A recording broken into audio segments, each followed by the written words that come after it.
Visit to 2 rice farms in Pong, Tamale and Nasia in the northern region.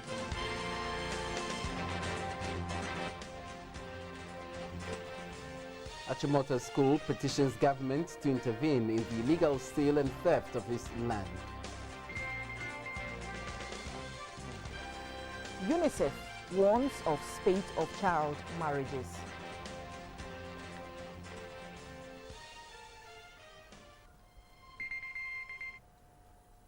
Good evening. Welcome to GBC24 and GTV. It's time to update you on events around our world.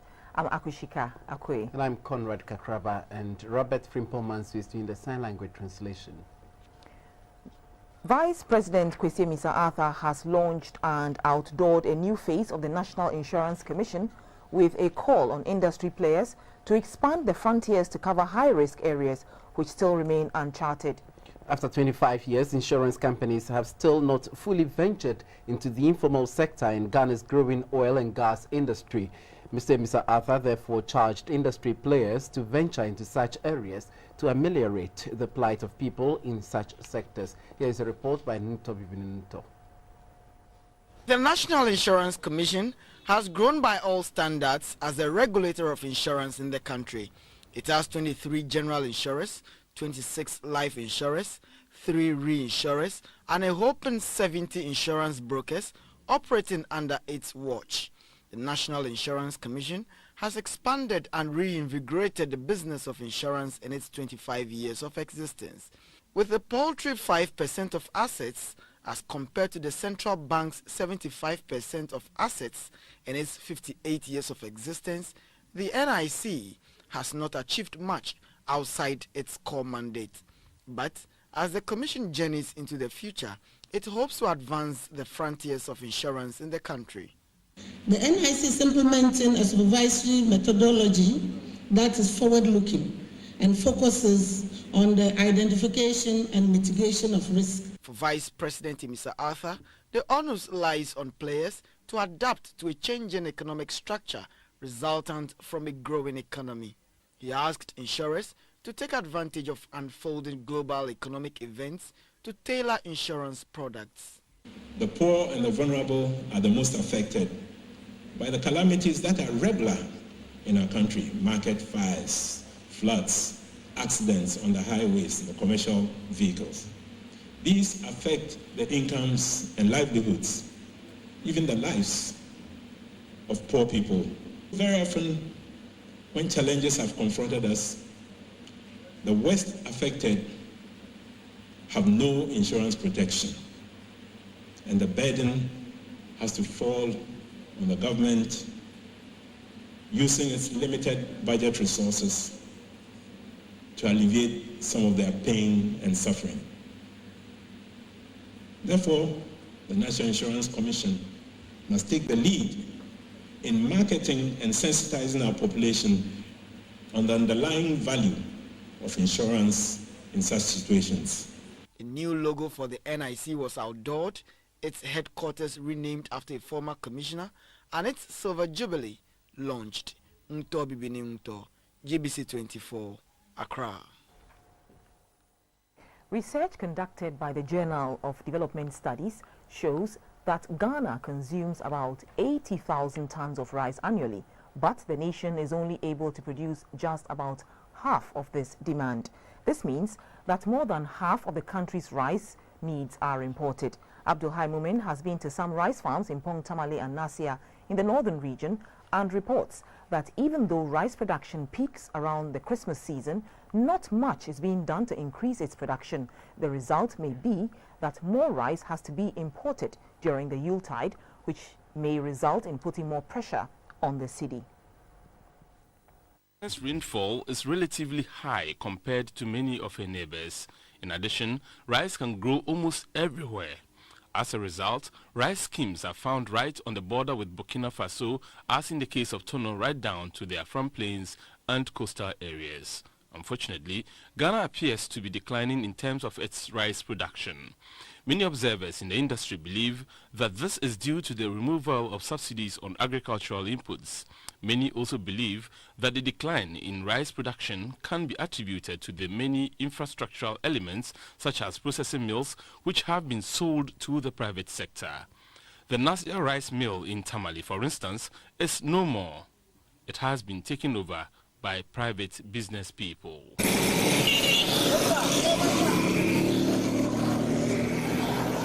Fumbisi, Nasia and Pontamale are communities well known for rice production.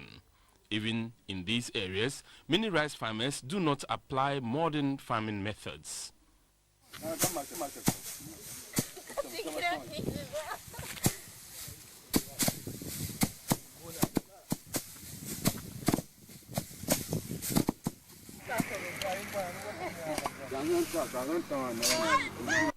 With such outmoded methods of farming, these farmers will never be able to produce enough rice to feed the nation, even though they have large acres of land. Abika Risuma says the lack of access to machinery is hampering their desire to produce more. During the rainy season, when we are about to farm, we don't normally get the tractors early. So because of that, we don't have the distance. By the time we get the tractors and farm, the water will not be able to satisfy the rice. So we need it. And even when it comes to the harvest, we don't have a distance. We need a combined harvest. The principal agricultural engineer at the Ministry of Food and Agriculture, Catherine Amegacha, says the ministry is in the process of making machinery available in all 216 districts in the country as a response to the production challenges faced by farmers. This year, for example, we had 77 tractors, we had threshers, we had reapers, we had rice mills coming in, also being made available at a subsidy for farmers to be able to access. Indeed, the numbers in comparison to the farmers we have, there's a very big gap. But at least I believe that as we go on step by step, we'll be able to get somewhere with that. Part of the problem for rice producers is the very poor quality of local processing. In the Tamale area, for instance, where most rice is harvested, the whole stem is cut and is only roughly separated from the grain. The resulting processed rice is dark brown and extremely dirty, simply because it is only sorted in the most outdated way. The glimmer of hope, however, lies in the fact that some NGOs are beginning to set up rice mills near some of the rice-producing areas to help process the rice. Abdulhai Mumin, GBC24, Pont Tamale. Europe's media giants, France Media Monde, has introduced a TV channel in Ghana, France 24, in both French and English. The group is already operating in Ghana through Radio France Internationale at the RFI. France Media Monde says this is also to encourage its English-speaking audience to sharpen their proficiency in the French language. Weekly roundup on the continent. France Media Monde, an international news group headquartered in Paris, has TV channel France 24, Radio France Internationale, and its Arabic radio station Monte Carlo Doualiya. It will operate in Ghana under the existing Radio France Internationale RFI and TV channel France 24. The 89.5 RFI station has extended its transmission to the Ashanti region on the frequency 92.9 and hopes to be nationwide in the years ahead. In the eyes of the world, Africa is seen as a dark continent with not much good coming from it, and this is mainly blamed on the foreign media's perspective and style of reportage about the continent. However, France 24 says it is in Ghana to tell Ghana's story to Ghanaians and the rest of the world. In French, we say, les trains qui arrivent à l'heure n'intéressent pas, ce n'est pas de l'info. When the train come on time, it's not an information. What we're looking as journalists are the train which are not on time. But some of the time, and that's why we're coming here, and we need to know about the real life and not especially what's going wrong. Both channels are public service channels. It doesn't mean that we are governmental. It means that we are independent and financed by the taxes and fees that the people in France pay to watch TV. So if you want to watch TV, you have to pay a tax. So we have our editorial line is based on human dignity, respect, human rights, and the respect of the women's rights. For its November 26th program lineup on France 24, there was an interview with President Mahama on his goals and ambitions for the country. The Greater Accra Regional Branch of the Ghana Hotels Association is the latest group to be educated on the essence of TV license. They met with the Ghana Broadcasting Corporation's TV license team in Accra. Legally, the Ghana Broadcasting Corporation (GBC) is mandated to collect TV license fees. The obligation hinges on a just ownership of a TV set. One industry which finds itself within the boundaries of this obligation is the hospitality industry, with hotels and tourism falling under this bracket.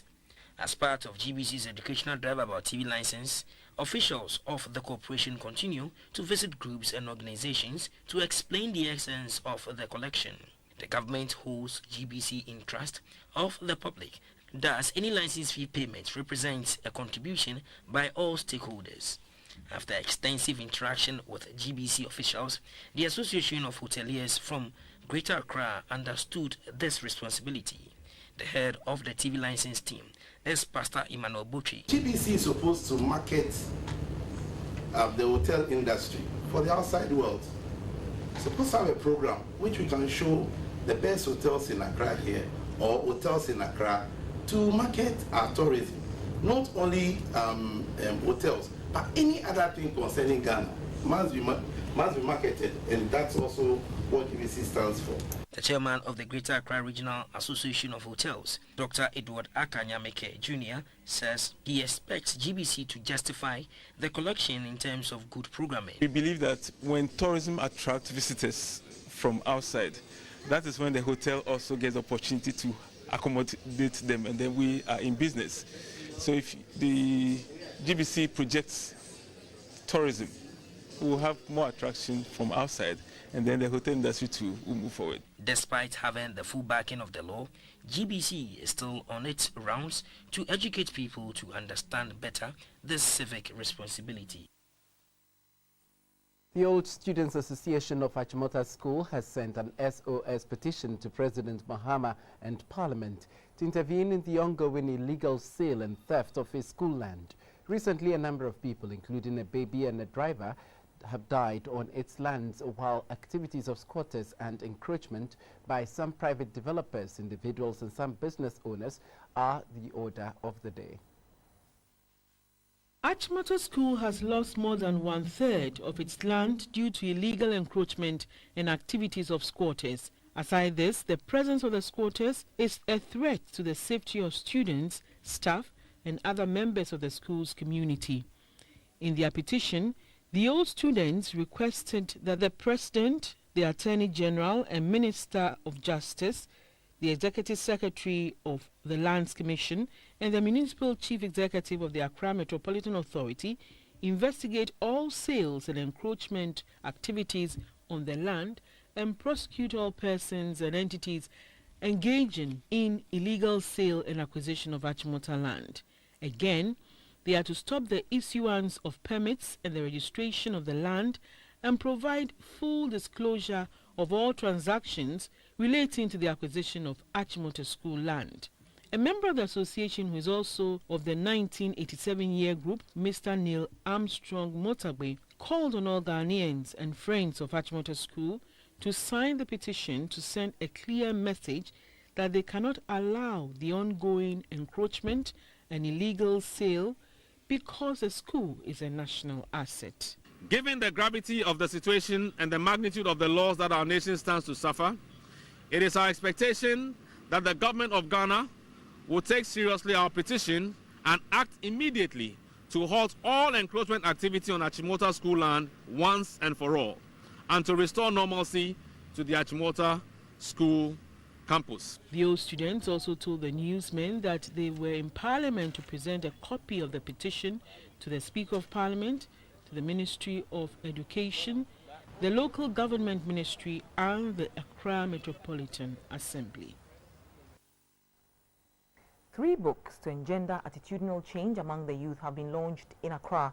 The wife of the Vice President, Mrs. Matilda Emisa Arthur, said children are a reflection of adults who are often around them, which makes it necessary for adults to live good exemplary lifestyles and leave good footprints for children to emulate. This, she says, will bring about the desired attitudinal change. Theodora Amedeto reports. The Sun Life Guide to Rainwater Harvesting and the Sun Life Guide to Energy Conservation are guides on how to conserve energy and harvest rainwater to mitigate the effect of the energy crisis and water shortage, while the right things to do would help the youth fall in line and emphasize the universal cultural values that make a person uphold good manners and observe proper etiquette. The author and publisher of The Right Things to Do, Miss Paulina Kuma, says her passion is to mentor young people into responsible adults with every opportunity she gets. When we were growing up, we had our parents at home. It did not discipline us. You could get somebody on the street to give you the spank you needed to put you right. Today, even our teachers cannot discipline. And that is what this book is intended to do, mentoring us one person at a time.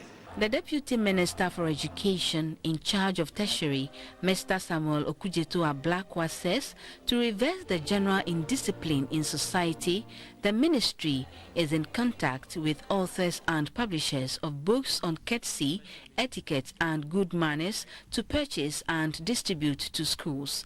The wife of the Vice President, Mrs. Matilda Emisa Arthur, says the youth would always replicate what they see adults doing. In a lifetime of doing the right thing, obeying rules, being courteous, studying hard, being disciplined, being honest can lead you to be. Some of you will rise up to be presidents. She commended the headmistress of Laboni SHS and the student for being disciplined and orderly. As a reward, she promised delivery of 20 desktop computers from the Ministry of Education for the school and 3 laptops computers for 3 students who answered questions correctly.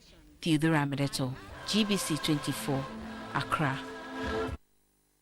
The People's National Convention says it's Congress to elect new national officers, and a presidential candidate originally scheduled for this weekend will now come off between the 11th and the 13th of December. The venue, the Wa Jubilee Park, remains unchanged.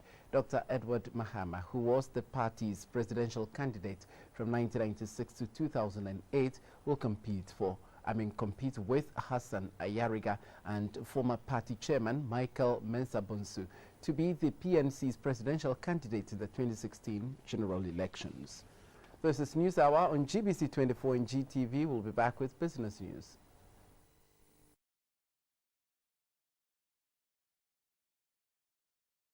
Most welcome to the business news brought to you by EcoBank, Hisense and Airtel. My name is Esther Edu. The Ghana Employers Association identifies the energy crisis, the shortage of skilled labor and the shortcomings in the National Health Insurance Scheme as the most challenging difficulties. The Director of Research and Projects of the association, Mr. Charles Asante Bimpom, said this when the association held its business agenda for the 2016-2018 years in Accra. Often, the private sector is cited as the engine to accelerate economic development in Ghana and in other parts of the developing world. It is, however, unable to play the role as catalyst of growth and development, partly because of operational constraints. Those peculiar to Ghana, according to captains of business, are unreliable power supply, lack of skills in labor force, and the difficulty in accessing healthcare. These challenges are inimical to the growth and competitiveness of the private sector in Ghana. In an interview with GBC24, the Director for Research and Projects of the Ghana Employers Association, Mr. Charles Asante Bimpom, said Ghana has suffered seriously with energy deficits, which continue to affect business and industrial performance. Once business cannot expand, jobs are not created, he said. The energy is a major issue. In fact, it is one of the things that our members would see a quick end to, amongst all the issues that we have raised. And so we are going to engage the government. Most industries are not doing well because of the energy. Some workers are being laid off. They are spending a lot in buying fuel, and it is not making them competitive enough. Okay, so when workers are laid off, it doesn't affect only a worker, it affects a whole family. He explained how the implementation of the NHIS is affecting labor. We have been contacted by the National Health Insurance Authority. There's a committee in place looking at an overhaul, maybe a complete overhaul of the National Health Insurance. We are going to engage them very soon, and we are going to present our proposals to them. And as we've said, we have a lot of issues with the implementation of the schemes. We are talking about a lot of things: delays in the processing of claims, delays in registration, people not getting what they are expecting, like for instance on the medicines, the type of medicines, the quality of the medicines. So we have outlined a lot of issues that we are hopefully going to engage them on. The GEA believes that with the support of members, key stakeholders and the government, the issues bothering the private sector will receive utmost attention. The Ghana Investment Promotion Center GIPC has wrapped up its tour of the Western region. The visit afforded the center the opportunity to explain its operations to the business community. The Director of Research and Development of GIPC, Mr. Achampong Otu, said the center wants to have a database for all local investors in order to design special investment packages to assist their businesses. The Ghana Investment Promotion Center GIPC is a government agency mandated under the GIPC Act 865/2013 to promote and facilitate investment in all sectors of the economy. The center's annual nationwide investment outreach program identifies and promotes investment opportunities in the country. The tour in the Western region was aimed at creating a platform for officials of the GIPC and investors to share ideas. They also discussed measures for attracting more investments to the country. Among the issues that came to the fore was government's readiness to support local businesses to thrive. But then, the Director of Research and Development of GIPC, Mr. Achampong Otu, said the GIPC represents government and it's poised to do the things which will engender business growth. He therefore urged local investors to register with the center for them to take advantage of the package they have put in place for them. We want the business community to know the conditions in our law, what contains, what government has done to promote the private sector. And it's also a forum for discussion among business communities to know the opportunities available within their various communities, and then also ask for project proposals where we can market them for the development of the areas, to create jobs and to offer good living conditions for the people. A director at the Western Regional Coordinating Council, Kofi Nelson, encouraged the businessmen and women to improve on their services to justify any claims they might make. The MMDAs by themselves will have to identify development projects which can comfortably be marketed by the GIPC as PPP to enhance the overall development of the MMDAs. According to the directors of the Ghana Investment Promotion Center, the tour will make more business groups register with the center. Let's move to Washington, where the World Bank Group has unveiled a new plan that calls for $16 billion in funding to help Africa adapt to climate change and build up the continent's resilience to climate shocks. Titled Accelerating Climate Resilience, the Africa Climate Business Plan will be presented to COP21, the global climate talks in Paris on November 30th. Trading on the interbank market is up next.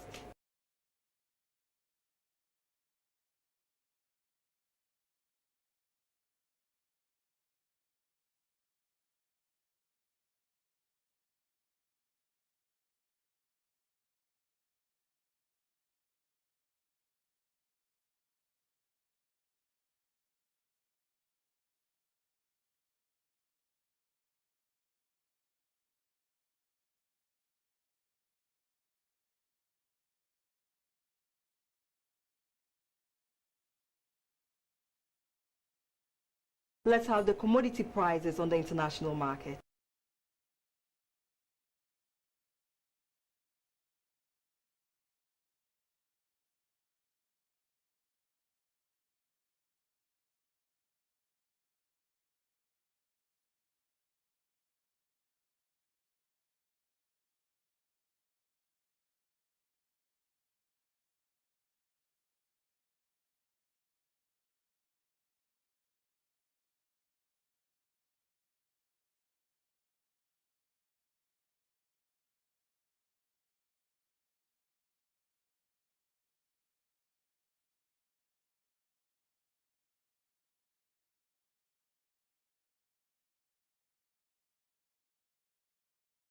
And that was the business news. Have a good evening.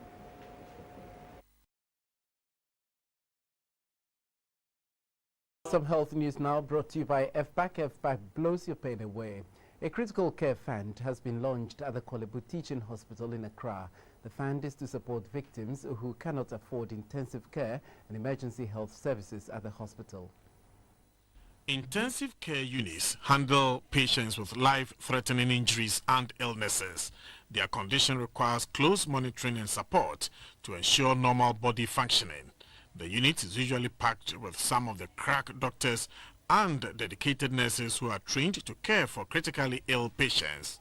Common conditions that are treated within ICUs include trauma, multiple organ failure, and acute cardiovascular conditions. Treatment at the unit seems to be very expensive to patients and their families. It is for this reason that the Kolebu Teaching Hospital has collaborated with the Fidelity Bank Ghana Limited to establish the Critical Care Fund in support of victims who are admitted at the intensive care unit. The funds should be used to purchase essential drugs and consumables for the management of the critical care patients, maintenance of equipment for both anesthesia ICU and other ICUs when they come up, for training of critical care and emergency medicine staff, for emergency imaging services, life-saving surgery, which means somebody comes in and if the surgery is part of the management, then the funds can be used for that. Over the years, budgetary allocations to public health facilities have been inadequate, thus undermining their ability to deliver. The establishment of those funds will to some extent enable those confronted by some of the worst medical cases to receive optimum care. Patients should die not because they have no money to pay for medical bills and obtain the required medical treatment, but because they had to die after all possible measures to avert death had been fully exhausted. This is objective of the Critical Care Fund. One such facility that requires our urgent attention is the intensive care unit of Kolebu Teaching Hospital, which lacks sufficient equipment and healthcare consumables. This is the reason for the birth of the Kolebu Critical Care Fund, an initiative we jointly collaborated with the teaching hospital.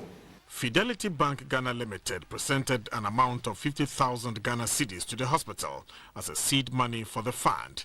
According to them, corporate bodies and individuals who wish to support can send their contributions to the following account details: Bank Fidelity, account name Kolebu Critical Care Fund, account number 10700-320-40015, branch Rage. Alternatively, a donor can use these mobile money wallet numbers: MTN 0554 871 629, Airtel 0261 065 017.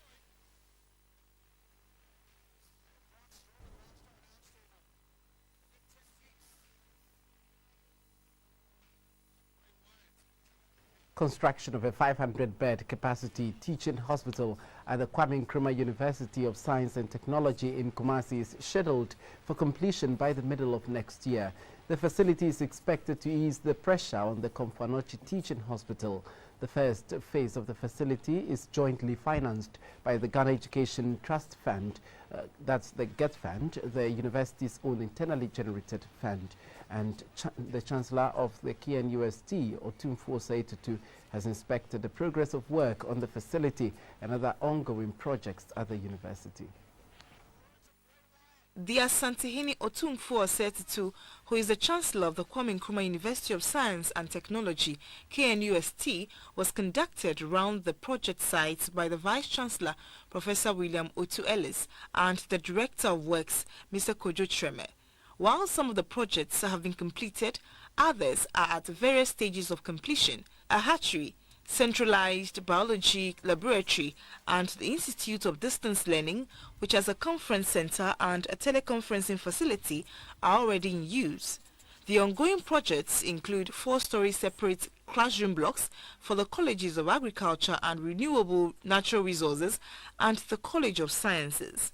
Construction of the 500-bed teaching hospital started in 2012 with funding from the GET Fund and from the university's internally generated funds. The cost of the project was initially estimated at 6 million Ghana cedis, but officials say variations of the project could result in extra costs. The first phase of the project will have a dentistry, an OPD, observation area, administration block, consulting rooms, eye clinic, as well as obstetrics and gynecology departments. The health segment was brought to you by FBAC. FBAC blows your pain away. In other news, UNICEF says the number of women married as child brides in Africa could double to 310 million by 2050 if current trends continue. In a report, the UN agency found that while the percentage of women married as children has dropped in Africa during recent decades, the rate of reduction is still too slow when combined with the fast pace of population growth projected for the continent. Currently, 34% of women aged 20 to 24 living in Africa are married before the age of 18, a decrease from 44% in 1990.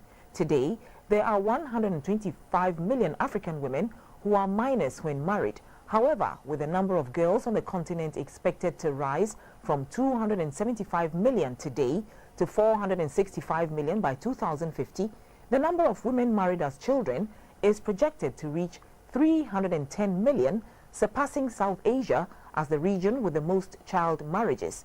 UNICEF says if the current pace of reduction is doubled, the number of child brides can be kept at 150 million by 2050. We have sports news next.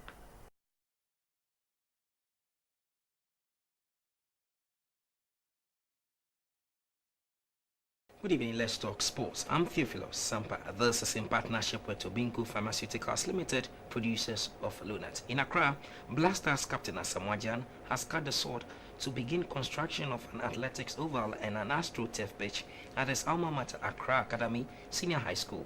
The first phase of the project will cost 700,000 Ghana cedis and will be completed in 3 months' time. 1, 2, 3, 4.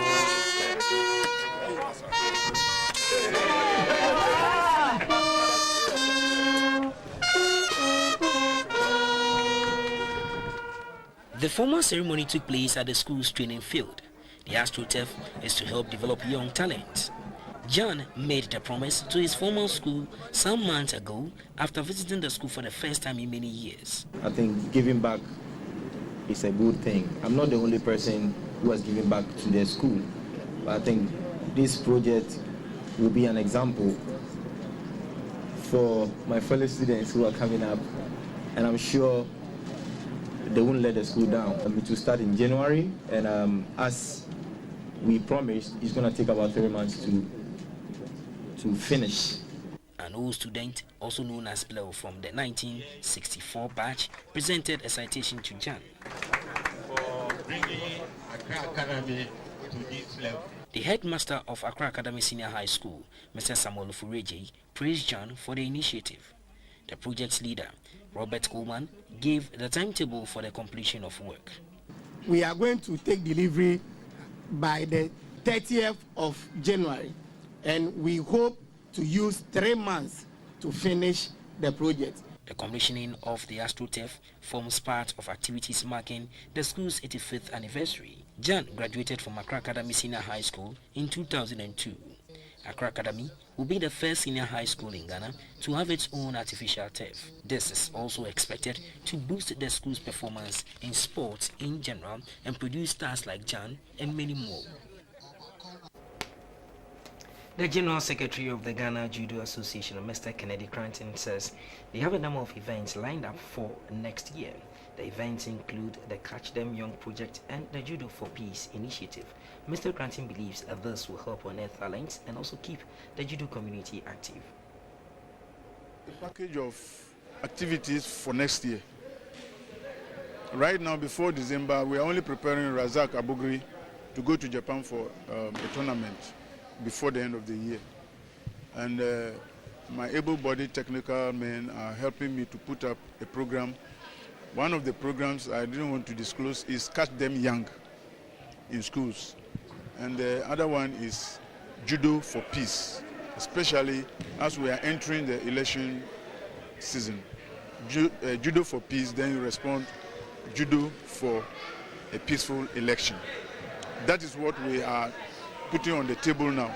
When we finish, then we present it to the board, who will, sort of observe it, approve it, and then we launch before we start it next year. It will be one of the major programs for next year, the Judo for Peace program. Managing Director of Accra Hearts of Oak, Mr. Gerald Ankra, says their focus for the upcoming Premier League season is not on winning the trophy. He says they are still in the process of rebuilding the team. That there's a new focus that Accra Suffolk is charting, and for that reason it's not about buying stars that we cannot sell, but we have to buy the young guys with talent that have a commercial focus. The point is that we are building up this team, and if perchance winning the league becomes something of a bonus, so be it. Our aim is to build this team up because we've not built the team. So we are building a team, and should the winning of the league come on board, it's a bonus. It means that is not the focus. Finally, a student of the Christ the King School in Accra, Master Fifi Kofi, has been presented with his Gold King trophy. Master Kofi participated in the soccer event at this year's Inter-Schools Football Gala and Swimming Competition held at the Lizzie Sports Complex in Accra. The presentation by officials from the Lizzie Sports Complex was to reward Master Fifi Kofi, a JHS 1 student of the Christ the King School. Master Kofi scored most goals at the recently held inter-school soccer and swimming competition organized by the Lizzie Sports Complex. He has exhibited that he is going to be one of the top stars for our Black Stars. We are doing this for us to actually enhance and encourage and motivate him so that the droughtness of our goals in the Black Star, he will come and then rescue us. We are using this platform and opportunity to actually give him an invitation to join the Lizzie Sports Football Academy. The Assistant Headmaster of Christ the King School, Mr. James Mensah, the Sports Master, Mr. Alfred Kombi, and the Headmistress, Sister Dr. Jessie Quist, were happy about the recognition of their student. We are elated that one of our own, Master Fifi Kofi, has done us proud. The school does not only excel in academic excellence, but we look at the holistic development of our pupils. To Fifi there, I say more grease to elbows. He has been doing well. I quite remember in Norway too, he was a top scorer on under 12. So it's a potential. We are very happy that at least we have recognized some talent in a boy like this, and I think when we continue, you'll be somewhere. Officials of the school say they will continue to encourage students to study hard whilst offering a platform for them to nurture their skills. That's all for sports.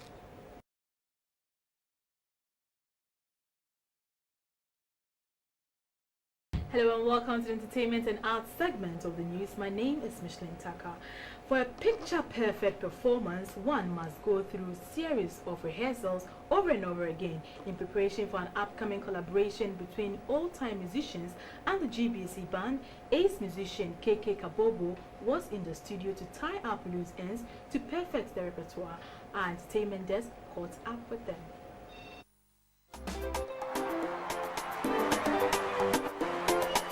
The event is dubbed Legends Night. Patrons will enjoy hit songs from the past on the night, which will also bring together popular musicians from yesteryear on one stage. Artists on the bill are promising that the event will be worth its while. At his rehearsal, KK Kabobo was upbeat for a perfect act on the night. He asked the audience to put on dancing shoes. The public should expect something great because I'm going to put up my best for them. There's nothing off. Everything is in here. I'm going to provide them and they will be happy. Though it is going to be a night for the old boys, some young musicians are also on the bill.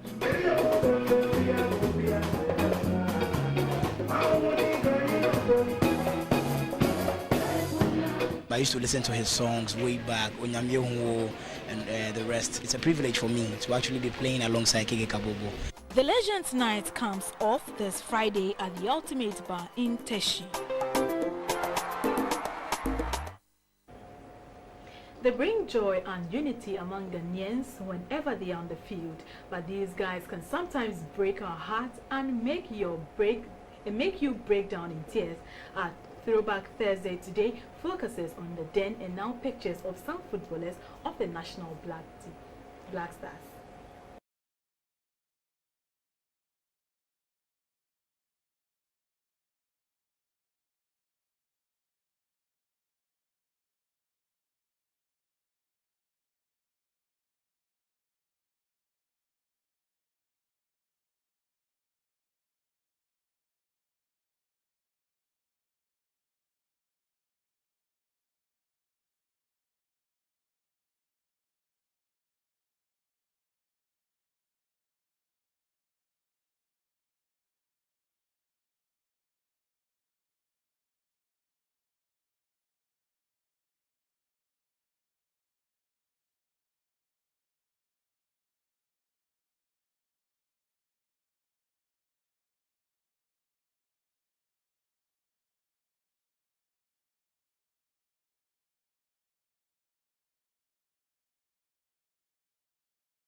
With technical support from the Ghana Meteorological Agency. Lovely evening to you. Welcome to the weather segment of the news Ketsi Winko Agriculture Limited.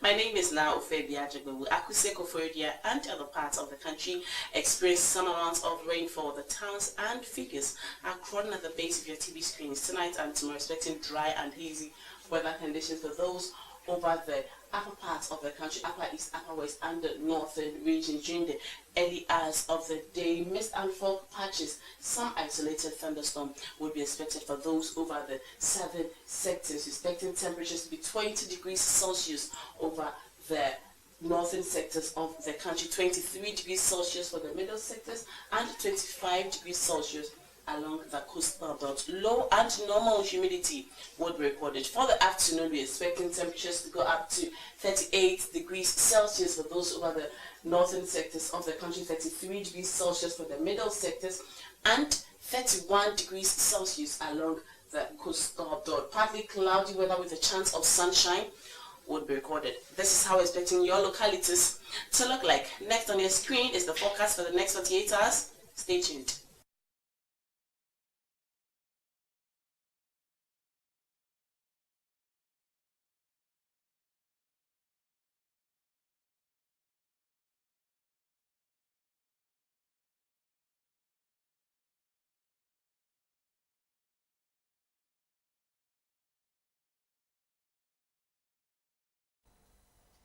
Thanks for keeping company with us. Good evening.